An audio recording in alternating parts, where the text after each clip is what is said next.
to own it. Just wanted to take the time, learn all the things that I could about you. Now it's such a mess here. Oh, we are just stressed here. Used to be so easy with you. Thank you so much for coming on the show today. You're very welcome. Pleasure to be here. You're a lifesaver. I mean, you came into my life at the right. I mean, you could have came in earlier. That would have been great. But you came into my life at the right time because you helped me when I was in a crisis. I met you and I had no idea I was going to need one of your dresses. Like literally after I met you, and I was like, you had the perfect dress for the occasion I needed. So how many people tell you that you're like a lifesaver? A lot of moms come in and they are very appreciative. I bring them into the back room with all the dresses. And the first thing out of their mouth is, "This is a great idea." I said, yes, it is. That's kind of why I created this. So it's fun to help people. So tell our viewers about the concept, about what this place is. So this is a big closet. It's basically a big closet, and you can come and rent a dress. Dress is worn once. Dress is worn once, because you're going to wear that once, and you're going to put it back in your closet. So why not come to a place where you can rent a dress and bring it back and have something fresh every time for each of your events? So this was cool because initially when I had your dresses, I was going to wear for something and it was a gala, I need something full length and everything. I had assumed in my head that all you did was dresses like this. Correct. But you do everything, date night, everything. So tell our viewers about that. We've got thrift store dresses, we've got very vintage, unique dresses, to brand new, very expensive dresses. So there's a huge range, and thus there's a huge price range that you can have. You can rent a dress for $20. You can rent a dress for $100. It all depends on what you need it for. 100 is like your most expensive, huh? Yes, like this one would rent for $100. This is so cool. So I bet you've saved a lot of proms. Also, ordering online is not all that it's cracked up to be, and a lot of times I get emergency, "Hi, can we come and check out your closet? We ordered a dress and it's not in, and prom is tomorrow." So all the COVID delays. We don't get anything on time anymore. Oh my God. And still delays just in general. Well, and then we don't get to try them on online. So that's a big problem. You need to try on a dress. Unfortunately, especially when it's like this and it's fitted and it's very specific, you really have to try it on. And I think that was another idea that I had, just put them all together so you can try them on. And so tell us you've been around for how long? 3 years. 3 years. And then you started this idea because? I started this idea because my daughter graduated high school and I didn't have much of a problem with her. Here's some money, go get a dress.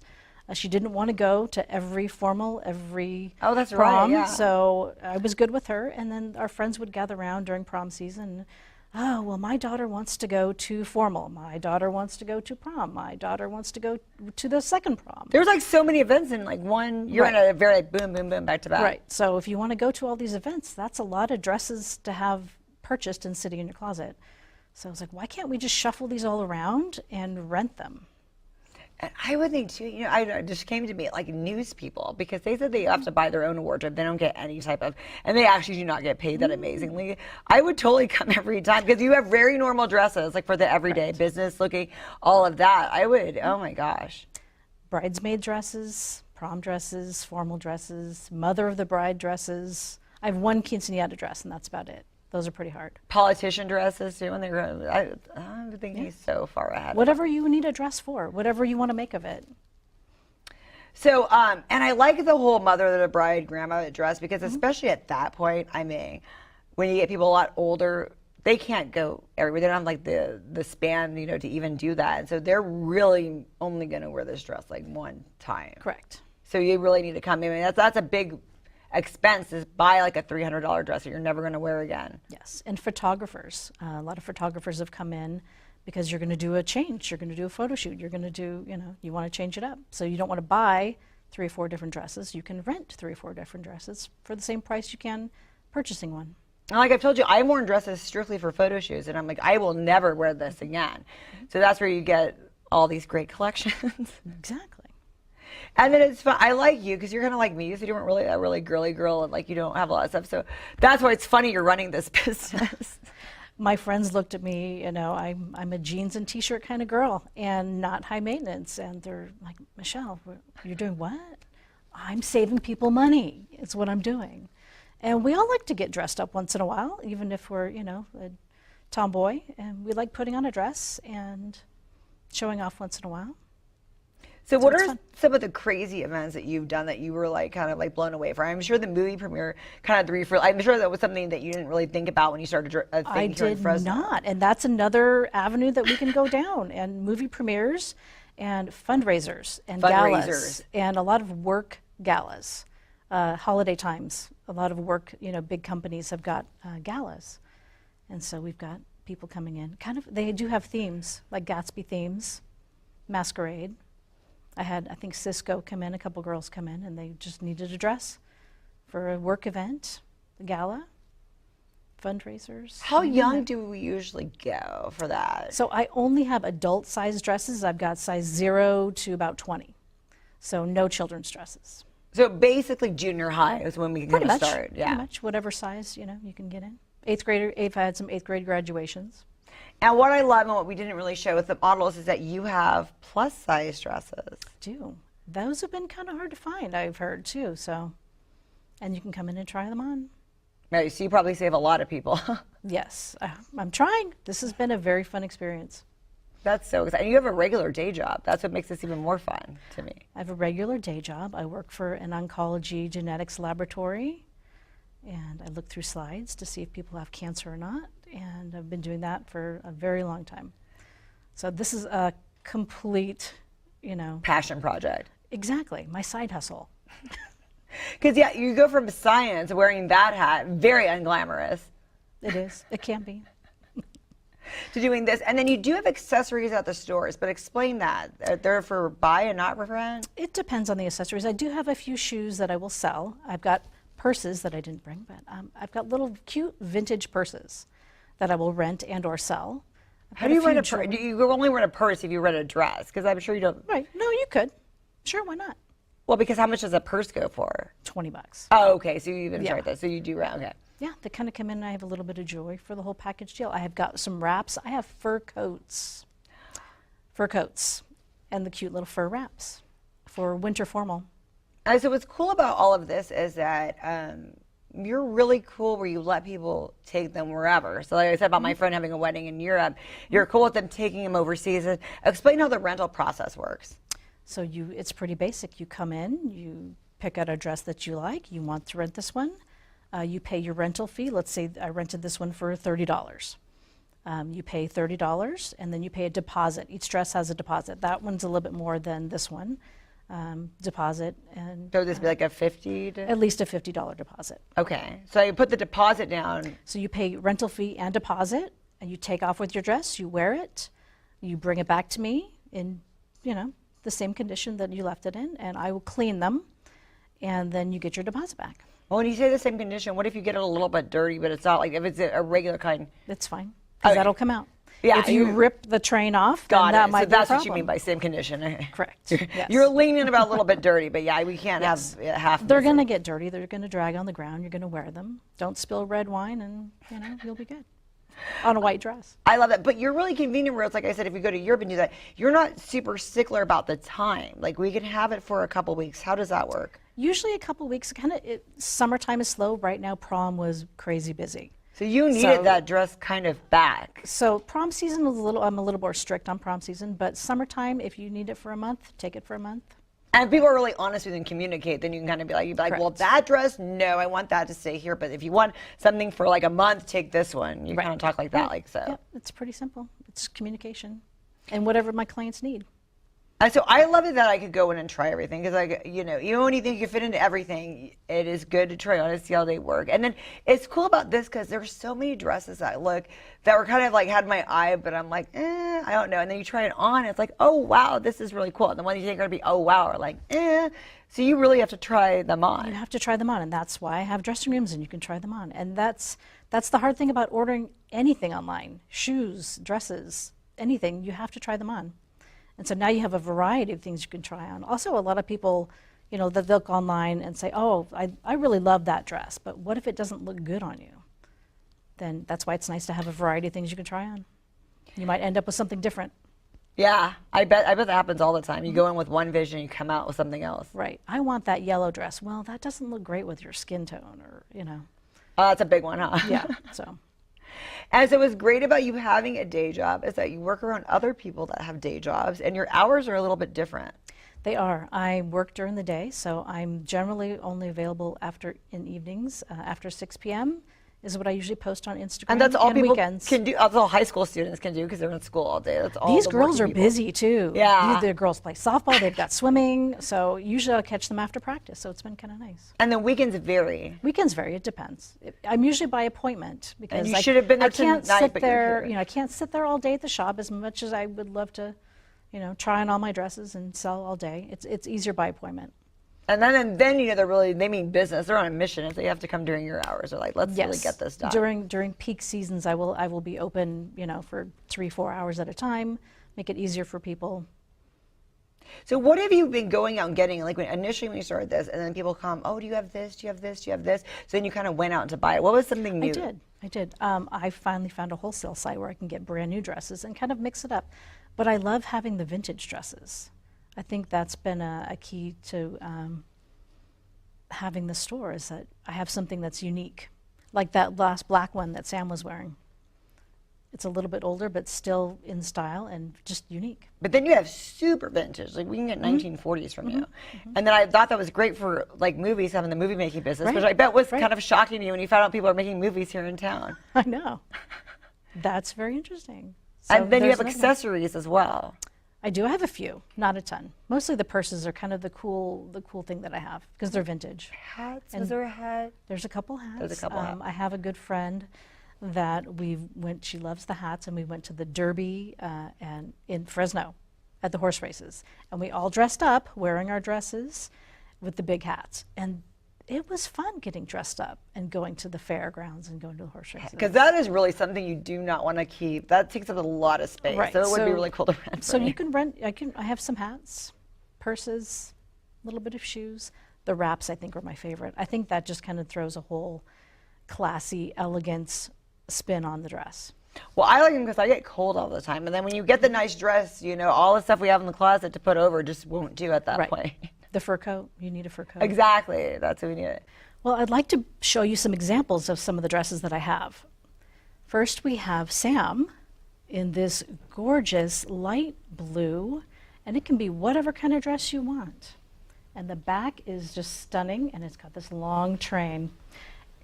And we like to call it the yoga pants dress because it's very comfortable. And next we have Milani in this purple stunner. And this is probably technically a bridesmaid dress, but again, you can wear this with whatever your need is. And it's gorgeous and flowy and probably very cool. So if you have a gala event, there's dresses for everything. So again, we have Sam, and she actually wore this dress to a movie premiere. And it's very elegant and unique. This is an older style dress, and nobody else is going to have it.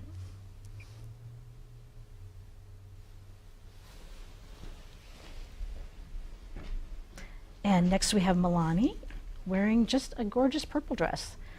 The prices vary. You can rent a dress from $20 to $100. It just all depends on the dress. So very affordable, and that's kind of the key to all this.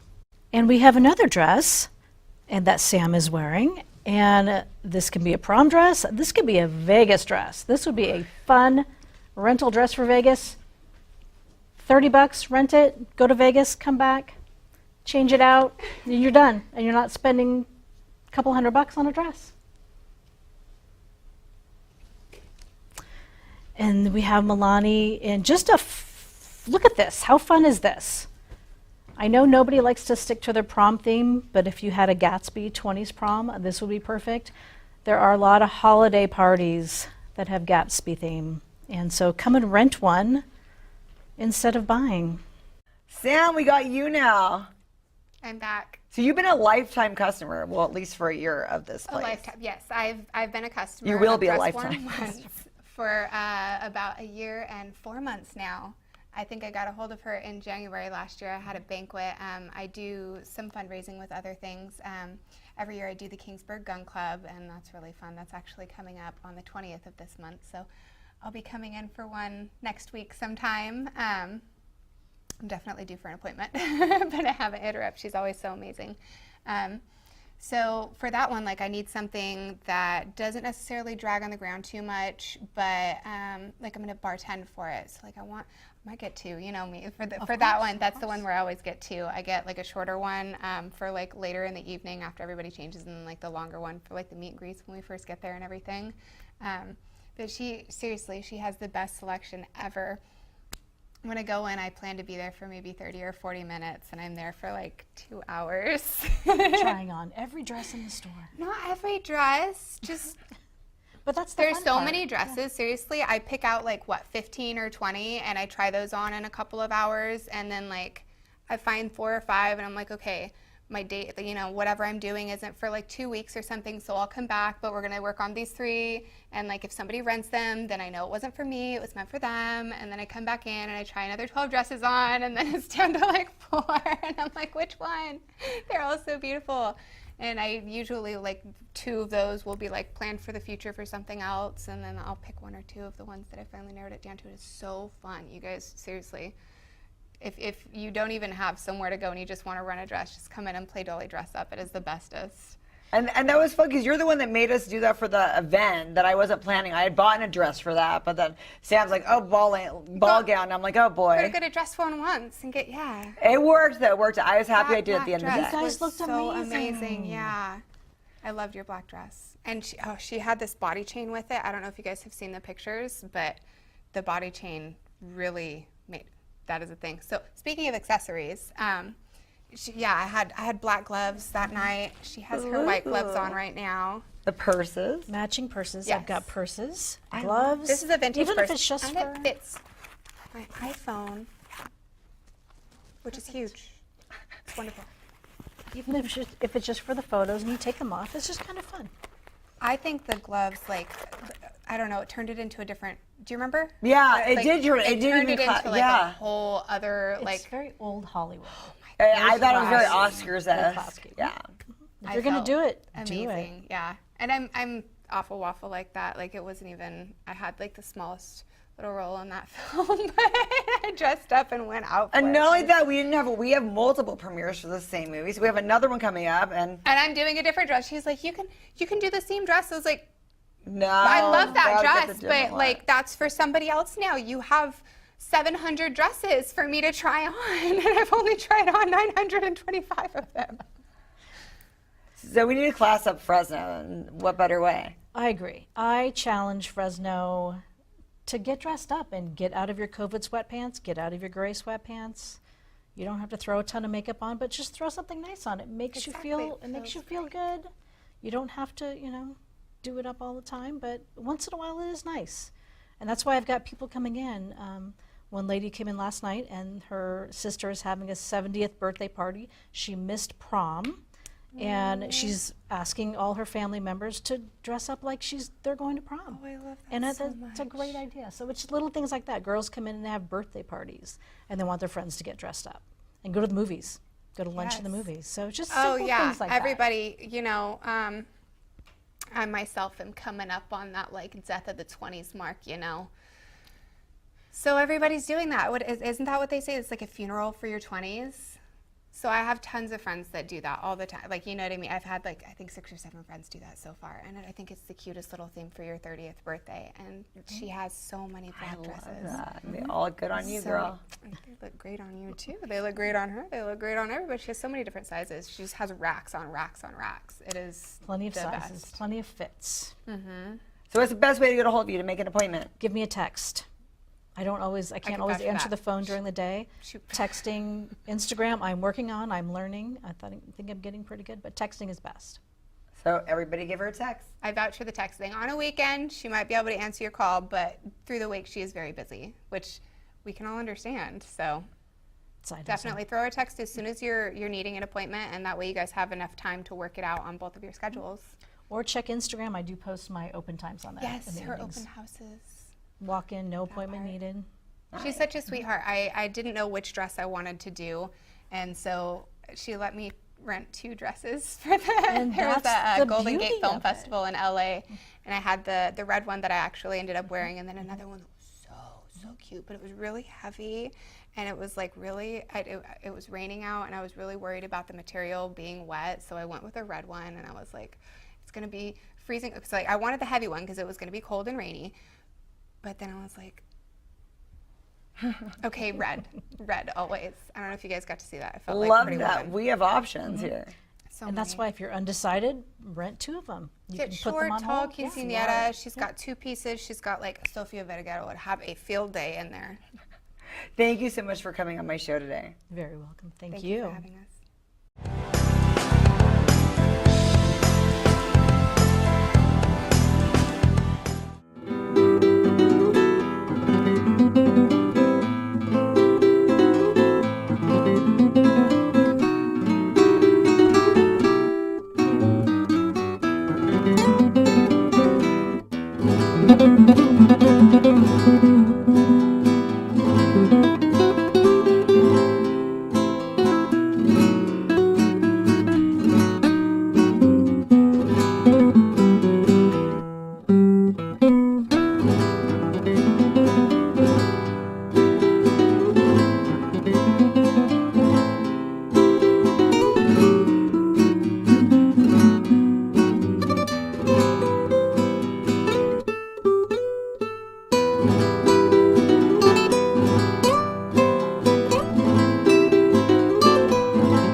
Thanks for coming back, Michael. Thanks for having me. It's gonna be fun. Tell us about the adventures and like what you. Well, tell us a little bit about your background because I don't think we really got into that a lot of times about your military career.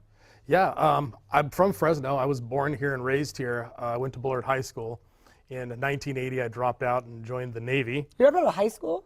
Yeah, Oh, that's why you said you would have graduated. Yeah. Oh my goodness. Yeah. So what did your parents think of that? Were they okay with it? no, they weren't happy, but they were pretty pleased about me going to the service. It's gonna be one of those instances where if I didn't go into the service, I might have ended up in another institution that wasn't part of the military. So that worked out pretty good for me. I spent 5 years in there, did 3 tours overseas, learned a lot, made a lot of good friends. And then when I came out, I transferred over to City College for a couple of semesters, and then from there I got enough credits to go on to Berkeley. So you actually you did complete high school in some fashion. No, You not went to really. Berkeley without technically a degree. That's pretty badass. Yeah. When I was on, this is how it happened. When I was on the ship, there was somebody who was giving college courses on one of our cruises, and so I took a couple college courses, and it went onto my permanent transcript. So when I went over and enrolled at City College, they saw the previous credits, and no one ever asked me for any high school diploma. I think maybe telling this now, it might cost me my degrees, but yeah, no high school, no GED, nothing. I just went from the Navy into junior college, and then from there I went to UC Berkeley. You were almost graduated from high school. Was it like that senior year, like you? Not even Not. close. How old were you? I was 17 when I joined the Navy. Weren't you supposed to be 18? Did you like break every rule right now? or- Mom and Dad signed. Wow, what an interesting story. Okay. Yeah. Yeah, it was actually, it is kind of an interesting story. I don't know if you can get away with that anymore. But yeah, I signed the day after I turned 17. 2 months later, I was in boot camp. So I was really young.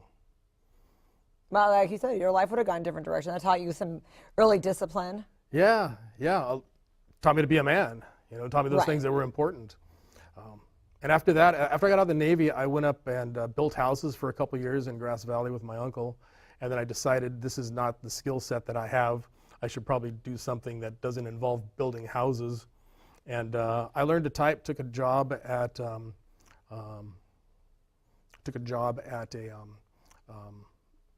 bank, and that's how I was able to transition into the college and then to university after that. So what were you doing at the bank? You're a banker? I started off just what was called proof of deposit, where you sat in front of a computer and you entered checks as they came. Back then you had to enter the check amount on all the checks that came through. That wasn't done automatically. So I was just kind of doing that all day long. Wow. Yeah. So how do we go from all of that to transition into being a private eye? It gets even stranger after that. After I graduated from Berkeley, I said, I want to be a lawyer. That's what I decided I was going to be.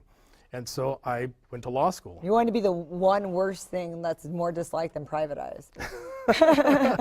Yeah, it goes pretty much, I think it goes car salesman, lawyers, private eyes, right. Something like that, yeah, which I've done all of. So what kind of lawyer did you want to be, or what did you do? No, I actually did it. I graduated from law school.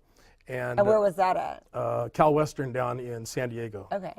And after I graduated from law school, I took the bar, passed it, and I opened up a practice. I was here in Fresno for, I think, a little over 10 years practicing law. For what kind of lawyer? I was a trial attorney. Wow. Yeah. I have actually been in front of jurors and tried cases, done the whole bit. But it didn't really go that well. It wasn't a good match for me. And why? Unfortunately, there's a lot of, I think there's a lot of possible excuses or a lot of possible reasons for it. I think overall, though, the real reason, when you're a trial attorney, when you're practicing law, there's always somebody getting hurt. It's an adversarial process, and so you have a defendant, you have a plaintiff, and the idea is to win your case. And so there was a lot of feelings of walking away with darkness in the heart. And I think that was, I know this is getting really deep in psychiatry, but I'm sorry, but it's the important story. I think with my religious background that I had when I was a child, this wasn't sitting right, and I didn't recognize it. And I became a kind of a dark person. I lost my family, I went through a divorce, I stopped seeing my kids. I kind of sank into a really dark funk. Was a lot of it too because you were so busy with work, you didn't give the time to the family, or? I think it was something else. It was something else. There was, like I said, there was a darkness that was inside of me. I wasn't a nice person to be around. On a lighter note, I used to walk into my mother-in-law's house to go visit. The first thing they do is they'd put a scotch in my hand and sit me down on a couch. That sounds like it calmed you down. Yeah, we don't like you until you're... So anyway, this in 2008, when that's when we had the Great Depression or the Great Recession that came through, most of the clients I had were car dealerships, and they got pounded. And so I lost a lot of the income I had. My family was gone. I was kind of in this dark spiral, and I just stopped. I just stopped going to court. I just stopped practicing law, and eventually that ended up with my disbarment. And if you don't know anything about disbarment, that is probably about the worst thing that can happen to a lawyer. Does that happen because you were neglectful? Like, how did that happen? I have never heard of it in those terms. So did you do something wrong to get disbarred? There was two things I did wrong. One thing I did is I never kept a trust account. You're supposed to keep a trust account. I just threw it all into one pile. Oh, that's the one that got me in big trouble. There was another one too that was, it wouldn't have gotten me disbarred, but it doesn't sound very good. And that was the misleading a judge. Yeah, you just got caught on that one. Yeah. But for years I didn't want to talk about this. It was an embarrassing subject, and even now, we're almost 15 years later, that it comes up occasionally that you are the disbarred attorney, the disgraced attorney, and I'm not anymore. I was back then, but the person I am now is different than that. Now I'm a private investigator. I'm a business owner. I'm a father. I sit on a board of directors for a charity. I'm a different person, and having to go through that, I think, was very important. The God's plan, the belief in God's plan, and that every plan for everybody. This was part of that plan. I mean, I got to believe it. The person I am today, I could never have been on that prior path, and so I don't have regrets. Yeah, I have regrets because maybe I hurt a person or two along the way. That doesn't feel good, but I think it was the right path for me. So now we're up to me being a private investigator. Well, that's a great backstory. Well, yeah.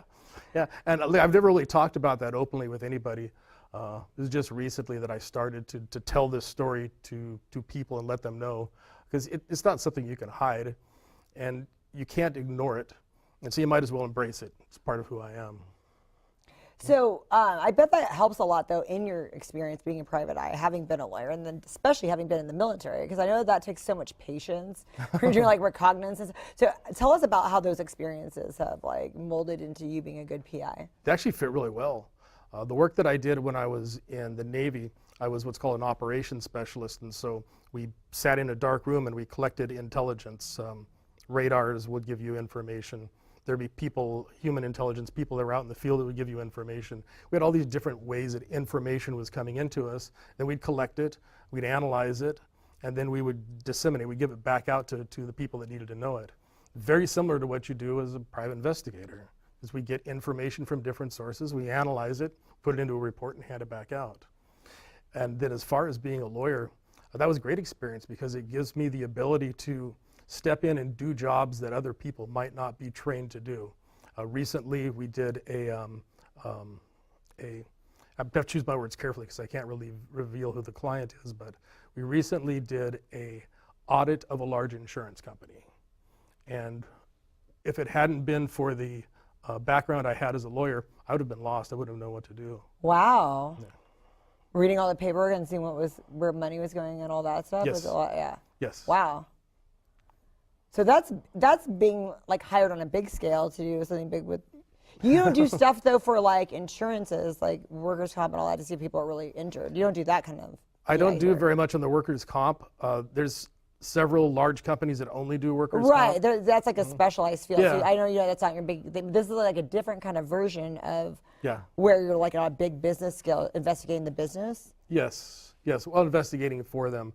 Another good example would be, we did one recently.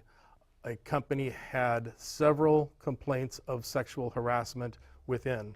And so we went in and interviewed, I don't know, a dozen people or so and found out who was saying what about who and looking at all the notes that were being passed back and forth, checking out phones, and then providing a report to the board of directors for the company. So you didn't have to set up, and you didn't go into the business and try to get sexually harassed to see if that was a thing? No, you know, that's not my thing. That's not my thing. You're like, no, they're going to say. Okay, so in that situation, you're identifying yourself as a PI straight up, right? Because, yeah. okay, so sometimes you're not identifying yourself as you are, sometimes you are. Now you're gonna get me in trouble here. Uh-oh. We're not supposed to do that. Anytime that you're working as a private investigator, there's a California law called the Private Investigators Act, and one of the things that we are not supposed to do is use ruses. We're not supposed to lie about our intentions. You're not supposed to go undercover at all? You're gonna get me in trouble again. Well, I mean, no, but I'm not, see, Yes, I have done it before. But you're not supposed to? Yeah, I have had other people. Is it one of those things where it's like you have to identify yourself as a cop if you're asked if you're a cop? I don't think you have to do that. I've heard Okay. that too, but no, it's just a weird thing. And I think what it was meant to do is to prevent people from lying about important things. As if I were to call somebody up to verify their employment, I can't call them up and say, this is Dr. Benz, Okay. and I'm trying to verify it, I'm trying to confirm an appointment for this guy. I can't do that. I would have to say I'm a private investigator. That being said, though, a couple years ago, we had a party that was going on with underage drinking, and so I did send two of my employees in undercover to pose as underage girls. So it kind of really depends upon the situation. Well, that's what I would have thought you would have done for the sexual harassment thing, too. I was kind of like, hey. Yeah, that would be interesting. Put a couple of employees in there for a while. Right? Yeah. That'd be expensive. It'd be fun, though, yeah. So how have things changed from like then? Because right now there's so much tracking devices and all kinds of things to make your job easier or harder. So how do you go in on that and like really, like you have to be on your toes, kind of always learning the new things, and then also learning if people are onto your tracks. How do you do all that? Well, the tracking's easy. It's illegal. We can't use tracking devices. You'll get in trouble. Yeah, it's a misdemeanor. There are some exceptions to it.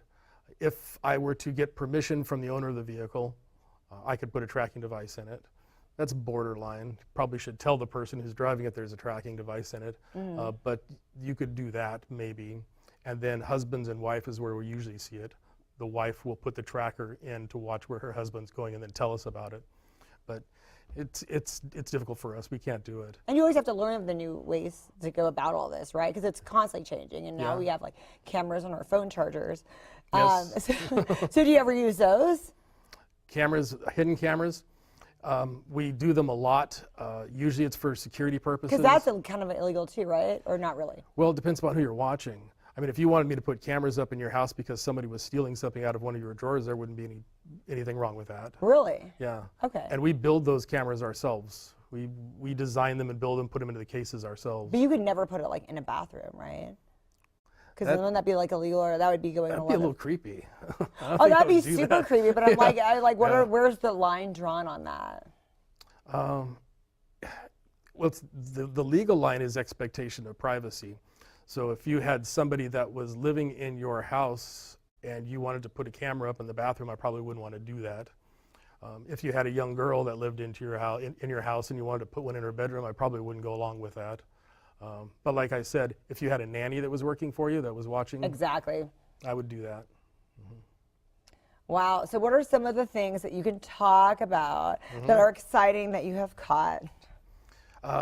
The only thing I can't talk about is I can't tell anybody. I can't give away names of clients. Of course. And I was talking with Drew earlier. I don't know if we want to talk about that one, though, because that involved child pornography.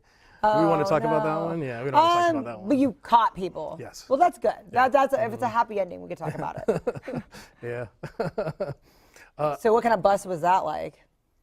It was a good one because it happened early enough that we were able to prevent any further harm and get the family to safety. So that was a good one. Was that on a big scale or was it on a small scale? Did someone like tell you to invest, or was that like a company's, or like? It was on a small scale and it was unexpected. We just happened to come across it while working on something else. No way. So that happens. So what do you do when you find something like that? You contact people around them, or how did that? Tell us what you can about that. That sounds interesting. In this particular case, the first concern I had was getting the family to safety. Then the second thing that I was concerned about is getting this into the right hands. Child pornography is not something you want to have on your computer. And so I wanted to get a hold of law enforcement and make sure that they got it as quickly as possible. So that worked out well. You kind of you got with them right away, and then you guys formed a plan. Exactly. Did you ever get what you were initially looking for? Because you said you were on another case. At that time, it didn't really matter. It became kind of moot. Okay. And then how often do you work with the police and law enforcement in that? Do you have a good relationship with them? I imagine they might call on you sometimes, or no? Oh, no. This is the relationship I have with law enforcement. And it's the same with most people who do what I do. It's I tell them everything, they tell me nothing. So they never want to join forces with you on something? Because I would think you'd be valuable, and you could do things they can't. Well, I'm going to be fair with them because I do have a lot of friends. I have friends in the federal agencies. I have friends in the state agencies, in the sheriff's department, the police department, and I have good relationships with them, and I share information with them whenever I can. But they don't come to me. They don't need me. They're good. So where can we go to access you and hire you? Where to go to access me and hire me? I have, it's interesting you say that because I have my marketing strategy is set up on what's called reverse funnel. Top of the funnel is like the website, so where we just do general branding. So you can always go to a website and find me. You can put Private Investigator Fresno and I should be in the top 4. So. Nice. Or you can go to my website. It's at atlantisinvestigations.com. But there's also, there's other areas that I advertise. I have my assistant Monica now using social media, and so you could probably find me on social media, Facebook, Instagram.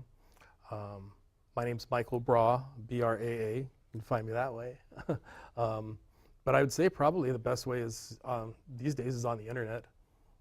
And then do you tell people too when they call you and they're like, oh, I think this is happening or that's happening? Do sometimes you're like, look, you don't really need me. This is kind of silly. You could figure this out by doing X, Y, and Z. The government's listening to me phone calls.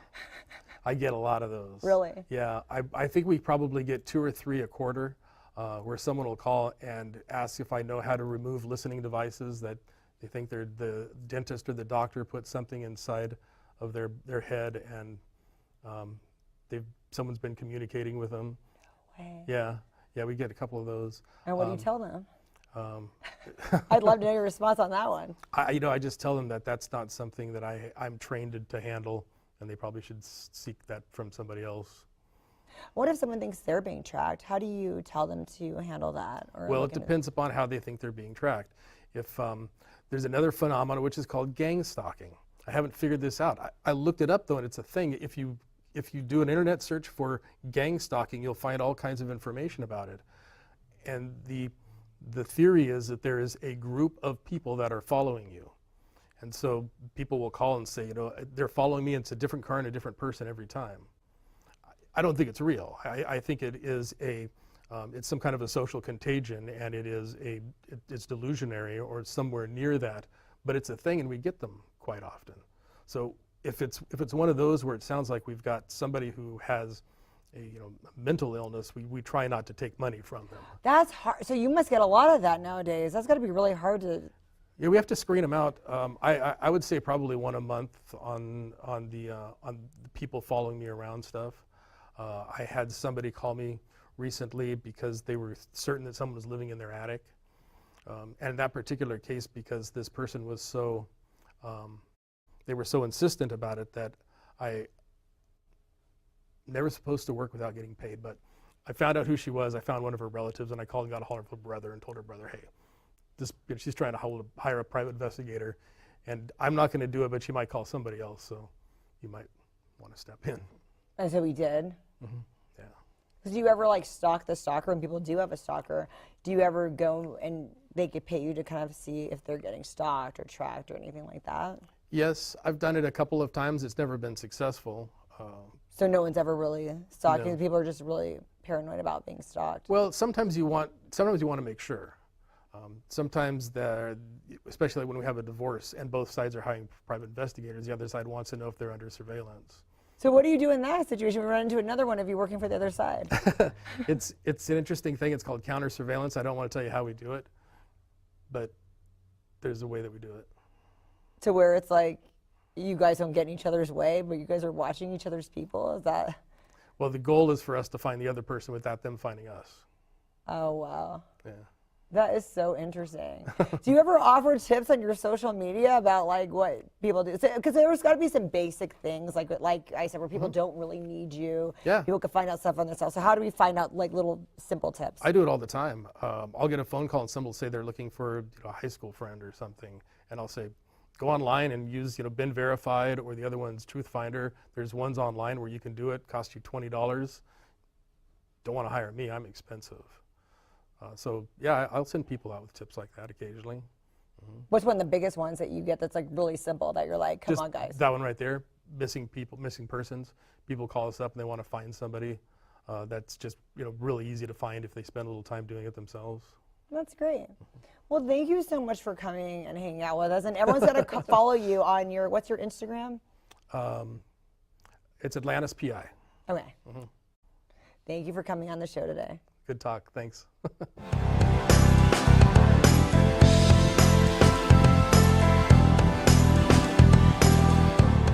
Thank you for coming on the show today. Yeah, you bet. Thanks for having me. So tell our viewers a little bit about you. Oh man, there's a lot of hats. I do stay very busy. So in all the things that I do, I guess I would, I own a bar in town here called Industry Tap Union on Herndon and Cedar. We share a parking lot with Casa Corona and a couple other places. So that took a lot of my time at one point, but now it's just kind of on bit. My other partners run that. So do you guys do food there or just we don't beer? do food there because we didn't have a kitchen, and it turns out that's a horrendously expensive thing to put in. Right.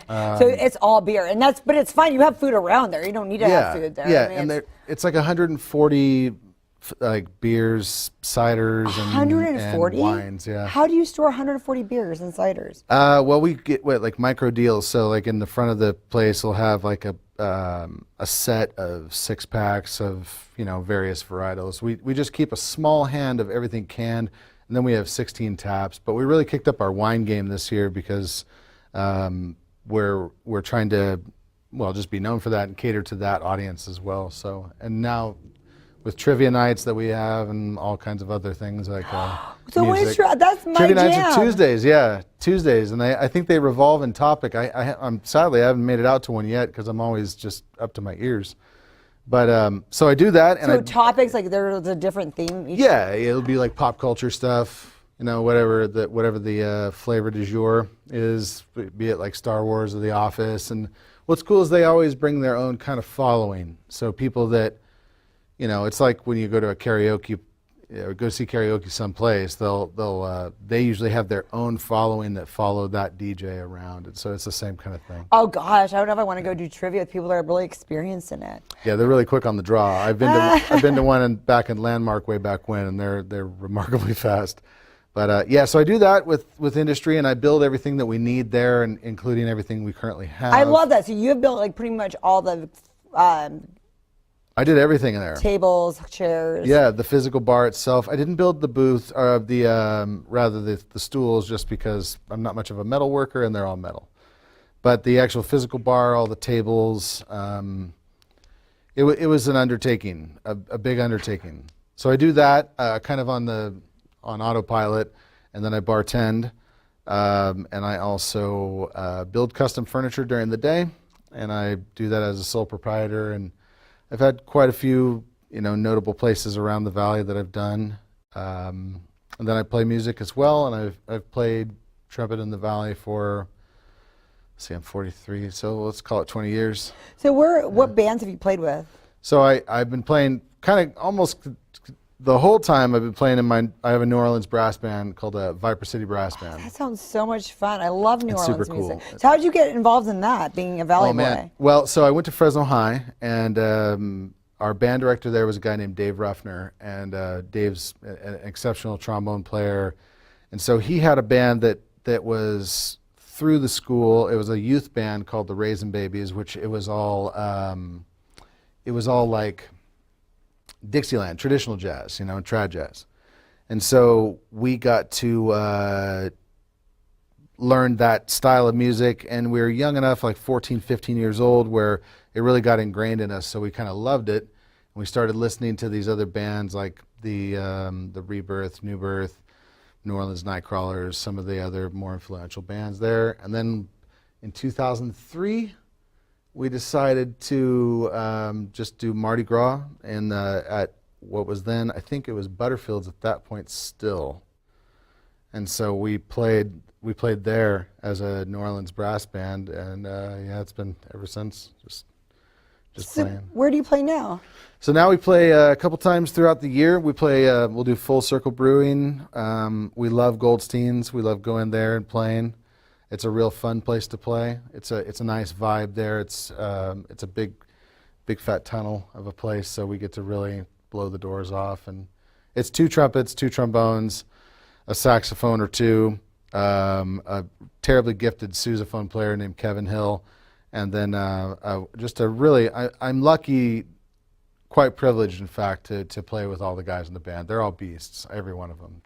Every guy that's been in that band has been a freak of nature, so I'm really lucky. So do you guys do all the Dixieland events that happen in town? We try to. I mean, we did, you know, a lot of the guys do them separately because the way Fresno music works, it's all kind of incestuous. We all play in each other's bands. Right. It's because there's not like a super robust music community here, but it is thriving, and Fresno has put out some absolute animals for players. And like I said, I'm very lucky to be in bands with many of them. My best friend is one of them. He's just an absolute freak. So I'm great. trying to remember this girl's name so bad. This is about 4 years ago that I interviewed her, and she would always dress up as like the Queen of Dixieland and wear like a crown and a sash. Is she considerably older? Yes. Yeah. Okay, so I think I know her. who she is. Yeah. I imagine your paths would have crossed because Yeah. she's like the Queen of Dixieland. She's always promoting these events. I'm like, come on out.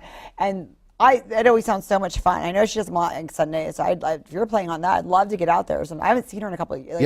They usually do that for the Fresno Mardi Gras, like coming up around February, which is, you know, it's always 40 days or 41 days prior to Easter. So Fresno Mardi Gras have all that stuff out there, and sadly it's shrinking, but there are people and energies behind young people learning the music and loving it, because the folks that listen to it are literally going away, and so we try to preserve that stuff, and it's there's nothing like it. Trad jazz is like nothing else. It's its own monster. So have you gone to New Orleans and checked it out? No, I had a great opportunity when I was a kid, but it didn't work out, and so we haven't been out there. It's kind of maybe a long-term plan to maybe do the Satchmo Festival out there. Yeah, I hope so. I hope that works out. It's hard to take a 9-person band out to New Orleans, though. Well, and you're excruciatingly busy. Yeah, it's ridiculous. It is. So life doesn't stop, does it? And then there's 3 wonderful daughters in that, and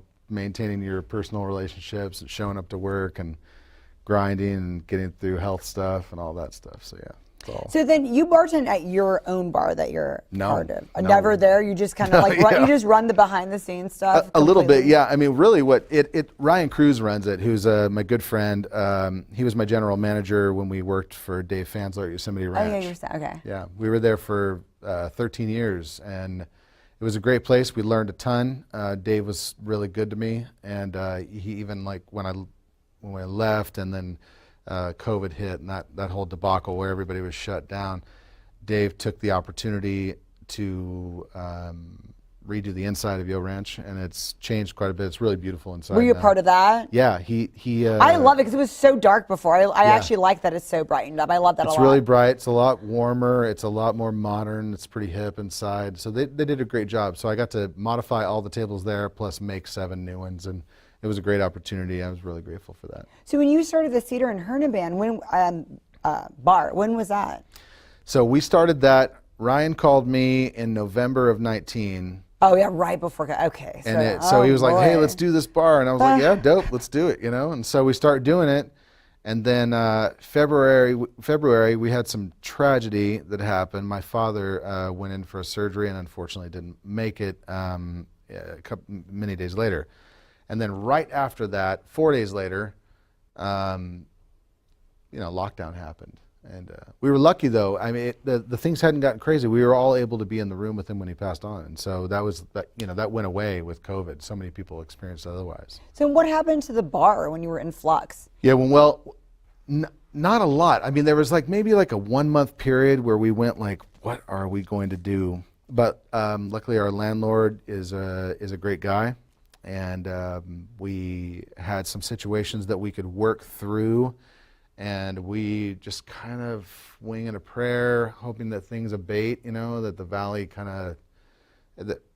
basically that COVID would settle down and things would go back to normal, which thankfully it did. And we were able to officially open in 2021. We worked all the way through COVID like dogs. I mean, we all, we had multiple tragedies during that time where several of our partners lost our parents. It was really, really tough. But then we persevered, and it all worked out, and we were able to open in March of 2021. We just celebrated our 2nd year. Things are great. We're in the black. It's can't say much fairer than that, really. Well, I'm very intrigued by it because you're a brewery that doesn't even have your own beer. I know you're getting it, and you're largely successful. I know you have all these game nights, but why didn't you guys come together and be like, yeah, let's do everybody's beer, but not have our own? Yeah, that was Ryan's brainchild. I mean, initially we were trying to find a place that we could get into that had a kitchen and we had a theme going on. And we looked at some of our friends who had successful ventures like the Mad Duck guys. We've known them, and they're killing it, of course. And rightfully so. I mean, they really just hit it out of the park. So we were like, okay, that's a dope model. Let's do that. And so we got one building, and the idea was Valley Beer and Wine, or not necessarily Valley, but California exclusively. So we try to stick to that. And right now we just utilize the businesses that are around us for food, and it seems to be working really well. They like it because effectively, it's like having extra tables in your restaurant, but they're just over there. So they just walk the food over to us. Right. And the breweries love you because you're pitching their own beer. Yeah, we've been lucky. We got Best of the Central Valley. We got #1 sports bar last year. #1 dog friendly, and #1 date night. And those things made a big difference. We were able to get some really rare beers from places like Russian River, more exclusive spots. So yeah, it was cool. So, okay, we have game night. What other kind of things is the draw? There's games in general, I would say. So like all the tables that are there in the place against the wall, they all have their individual little TVs. I love that, okay. And there's classic Nintendos and Nintendo 64s there, which is super fun if you like to drink and play Mario Kart with your buddies, or play Bond against all your friends and take us back to like the 1990s. So that's really fun. And there's loads of board games and like adult board games like what's that? Something Cards Against Humanity. Yeah, that's the one. Yeah. I love that, and that's cool because then you could try each game. You can even try games there before you actually want to like commit to buying For one sure. too. And Monopoly. People play Monopoly on these big tables, and that's like a committed game, you know. I know you get me started with that. Yeah. And there's darts, and we have live music on Thursdays, and yeah, there's good stuff. Can we ever catch your band there on a Thursday? Yeah, I mean, we would like to do that. I haven't approached them yet because we wanted to like put our foot in real gently on the music, and Because of the games, because it gets a little distracting. I guess have music and games. You well, wouldn't there's have certain businesses nights. around there. We didn't know how it would sound, and so we're talking like Okay. a 4-piece rock and roll band versus a 9-member brass band. There's like You're not having someone just going in there strumming a guitar, so no, it could be we're not subtle. We're not very subtle at all. So, but what's crazy is you walking up, you can't hear the music at all until you go in the doors. It's wonderful, actually. It worked Wow. out great. So, likely we'll play there in the future. I have an in. I know a guy, so it's fun. And then so you bartend at Casey's on the side. I do bartend at Casey's on the side. I actually got that job during COVID because we were spending money on materials and stuff for the bar. We're trying to chase this dragon, you know, for this to get this thing. So I was just going broke. I mean, so I got a job at Casey's. A friend of mine told me they were hiring, and my plan initially was that I was just going to maybe quit working at Casey's when everything got afloat there. But I ended up really liking the people and the vibe and the owners, and then the culture of that place is so unique. I've never seen more generous bar to each other. They buy rounds across the bar back and forth. Everybody like goes to each other's houses and stuff. It's very Cheers-esque. Oh, for sure. Yeah. And I absolutely loved it. And now it's like going to work and seeing my friends on It's just Saturday. fun, pure I'm fun, just the yeah. only one that doesn't get to sit down. I don't drink, and I'm there for 9 hours. And so it's, you know, it's a little different. They have a better time. What nights are you there? I'm Saturday, Sunday, Monday evenings. I'm there. And do they have events like or any type of? Why don't you ever get game night in there? It's like Yeah, that's kind of I've been subtly priming the pump to get them to do that. There's that big parking lot out there, and so there's a lot of opportunity to have, you know, outdoor music groups or car shows. They used to do it back in the day. That place has been there since 1995. And so they've done, it used to be a full-blown restaurant, but you know, things change, vibes change, and they adapted, and it's a cool place to go. I like the people there a lot. It's a really comfortable place, real chill. so for the things you build with your hands. Give us a little bit of idea, and then can we come to you if you want something custom built? What are some of the things you've 100%. custom built? Oh man, okay, so I've done everything from like your, you know, mountebank barn doors and general house furniture to any custom piece that from mantles, end tables, any custom level of shelving. I've made cosplay magic wands for people before because that was super fun. Yeah, anything really. I mean, I like the challenge of making stuff. I've always gravitated towards creative things. My degree is in trumpet playing. I've loved that, and then I like sculpting. I sculpt pumpkins, and I do all that kinds of stuff. So What this have you was ever right up said my no alley. to? High stuff. Oh man, I'm scared of heights. I don't like it. Really? If they're like, can you install this shelf like way up there? I'm like, nah, not so much. But other than that, I mean, I wouldn't say yes to something that was outside of my comfort zone. So like anything electrical or plumbing, I don't do any of And you say that. you don't do metal, so it's like it's strictly wood, and what other materials do you want to work with? Pretty much that. Yeah, I like just working with that. I have gravitated more and more the older I get to going like, I don't want to stain wood. I would just rather pick the wood that is the color that I enjoy, because I mean, I don't know. It's a weird thing. I think I get it from listening to Nick Offerman from the Offerman Wood Shop. He was Ron Swanson on Parks and Rec, you know. And so Nick has this philosophy that it's arrogant to think that we could do better than the color that's already there, you know. So just use that and appreciate it for that. And so I really like that philosophy a lot. But yeah, you can. I have a unique ability to. I can reverse engineer anything from a picture. So that's how my business works pretty much. You would go like, hey, I really like this, but can you make it this big and this material and these dimensions? And I go, yeah, all right. And please don't say how lame this is. I already. Yeah, no, no, that's fine. That's yeah. What's your time frame? Because everybody, when they want something right now. That's not how it works in the creative world. So what do you tell people when they want something? What's your usual time frame for most of your projects? I know it varies. Yeah, it does vary. I mean, it varies in like what skill level what skills it takes to produce the thing, and the ease at which the materials are to obtain. So sometimes that can be a thing.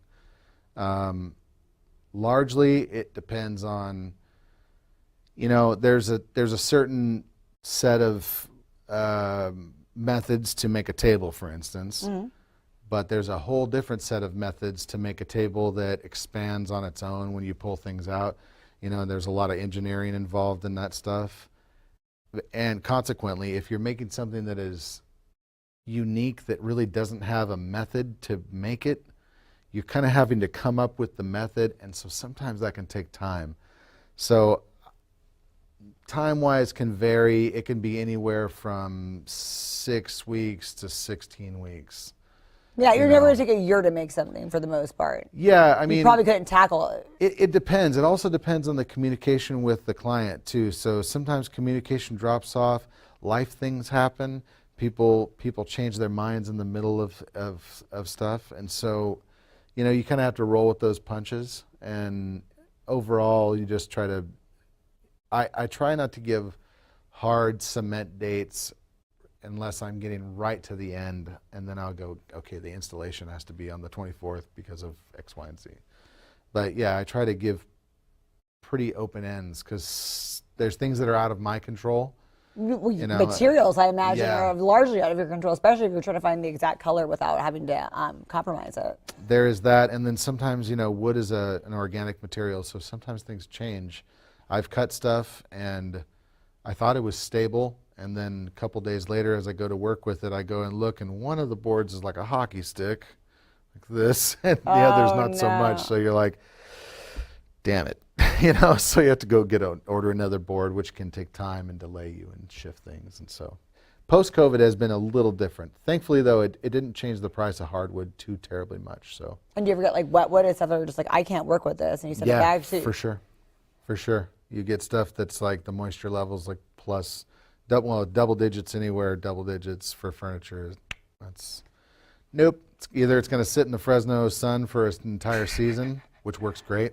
But it's not like, thankfully, it's not like the South where moisture is a big deal for them out there. We're pretty arid out here. It's nice. So where do we get a hold of you? For a few things. So one, if we want woodwork, I would like to know the website or the social media for that. And then also for the brewery, if we want to get a beer in, like if a brewer wants to get their beer, I want to know the information for that. So I need 2 social medias. Absolutely, yeah, absolutely. So if you wanted to get a beer into industry, you would just contact us. You can direct message us. Or a game or a band for Thursdays. Games, bands, any of that stuff. You can reach out to me directly.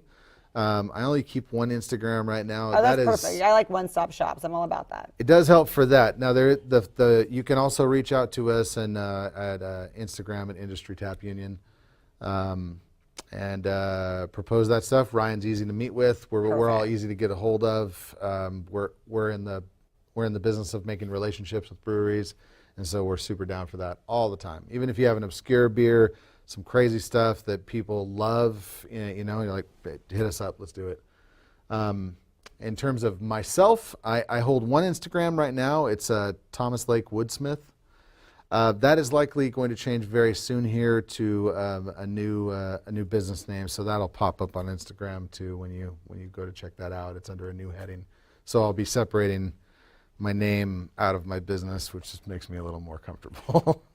Well, thank you so much for coming on the show today. Yeah, thank you for having me. It's super easy. I'm glad to do it. Super fun. That was awesome. Right. And then I'll get my bosses to contact you about having our beer in there. Felt right in the moment, felt right in the summertime. It felt right drinking cherry wine with you. Just wanted to own it, just wanted to take the time, learn all the things that I could about you. Now it's such a mess here, oh, we are just stressed here. Used to be so easy with you. Now I must confess here, oh, I must confess, dear, don't think I'm in love with you. Winter is coming and I don't know what to do, and there's no more use in running, no more running to you. And I don't want your loving, I don't wanna be just friends, knowing all this time we were playing pretend.